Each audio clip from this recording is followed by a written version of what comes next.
Sandy whispered. Didn't really know what to say. To her, the babies were just a blur of cameras and light and tiny bald heads. Beside him, Brooke could hear the contractor describing futuristic bunk beds that would fold into the wall like those you see in European train cars, but he had stopped listening. The poor little girl in the yard was barely able to answer one question before another was fired at her.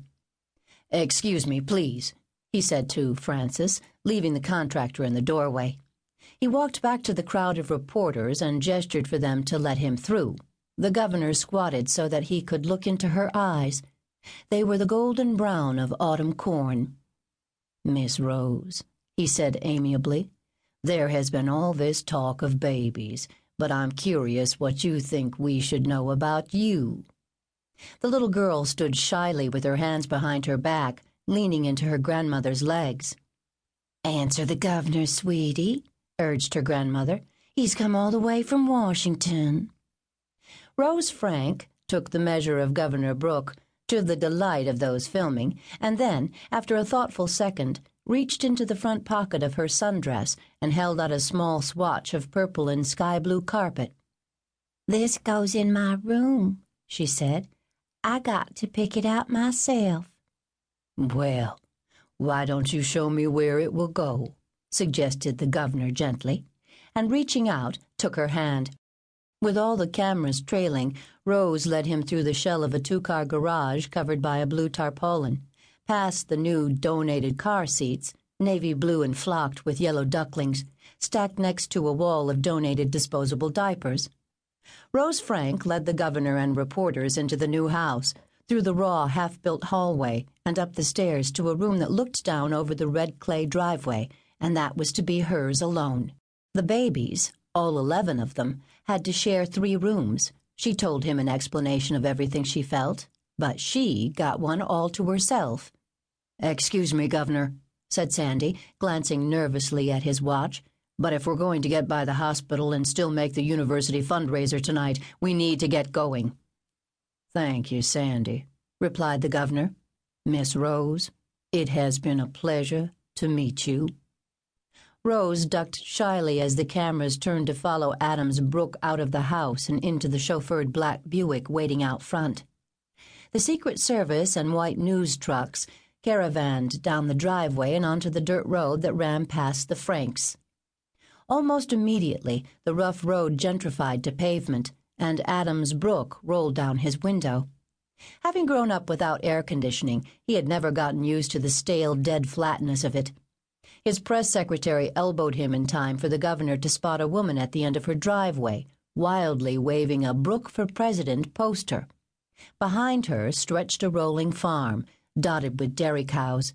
Jerseys, he correctly identified, just like those his grandparents kept. That seemed like a good omen, and he was looking for good omens anywhere he could find them with the election being so close. He gave the woman a hearty thumbs up as they sped by. "Remember, family matters," he called.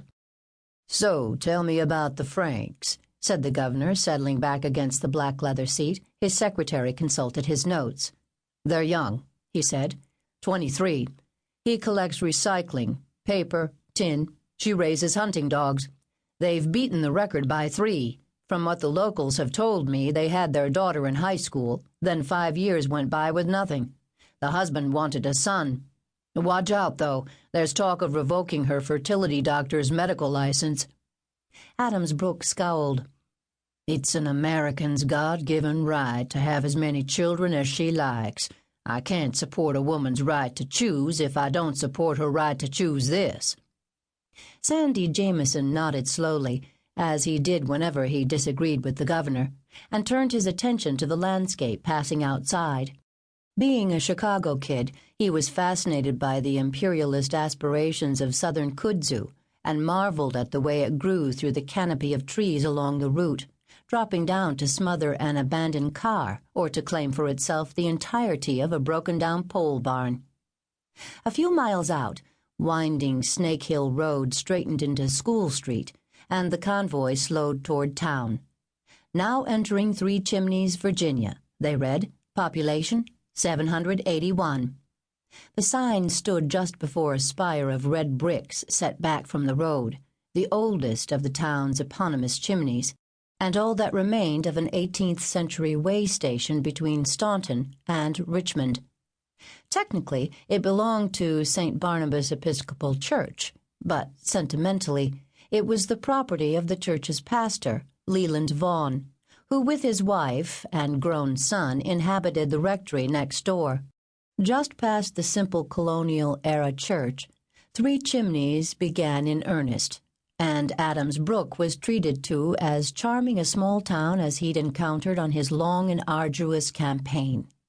24 great spreading oaks, donated in 1896 by the First Baptist Ladies Horticultural Society, and representing each president of the United States, excluding Abraham Lincoln, had been planted as a colonnade at the corners of school and each intersecting block for the length of the town. Wrapped in white lights like snow princesses, these trees greeted baby Jesus each December. Girt with wide yellow ribbons, they fretted over hostages and mourned missing veterans. Now that the entire country, the entire world for that matter, was trained on Three Chimneys, the oaks wore pink and blue sashes for the Frank 11, with rattles hung from their boughs like polystyrene icicles. More satellite vans crowded the two-lane street, parked with their wheels on the sidewalk so that traffic might flow. As the governor's car inched through town, he recognized all the familiar hallmarks of a small southern hamlet.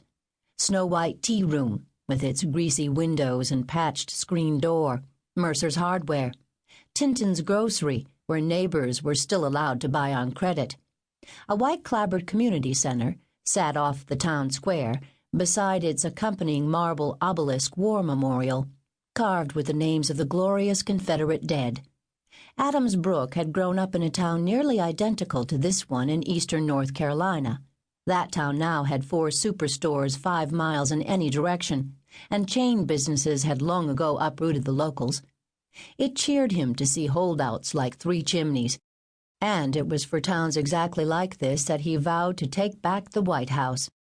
"Marvin, if I might trouble you." He leaned forward and entreated his driver to pull over. Sandy looked anxiously at his watch, but knew better than to rush the governor at moments like this. His employer was not a religious man, but he did believe in destiny, at least of the manifest sort. If he could take one person at a time, in one small town at a time, he could eventually take the entire nation.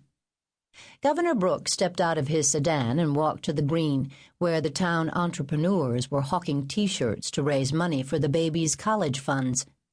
Before she became the most famous mother in America, few of her neighbors even knew Manda Frank by sight. If they knew anything about her, it was that she had once pulled her hunting rifle on a teacher who gave her a bad grade. The gun wasn't loaded, the charges were magnanimously dropped, and the arrest never appeared on her permanent record. Beyond this, Manda Frank, with her long dark hair and hard boyish features, was a mystery. She might be spotted in the early spring and late fall, wandering the woods in her bright orange vest, following her dogs with a brace of fresh-skinned rabbits slung over her shoulder. Manda was perhaps the last person in Three Chimneys anyone expected to become famous, and certainly not after the fashion in which she did. Now her neighbors thrilled as Governor Brooke bought a T-shirt and pulled it over his long-sleeved pinstriped shirt. The T-shirt sported silk-screened portraits of Manda's 11 babies, and below were written the words, "Three Chimneys Small Miracles." "Who is the gifted artist responsible for this?" asked the governor. A trim woman with hair like powdered sugar reluctantly stepped forward to take credit.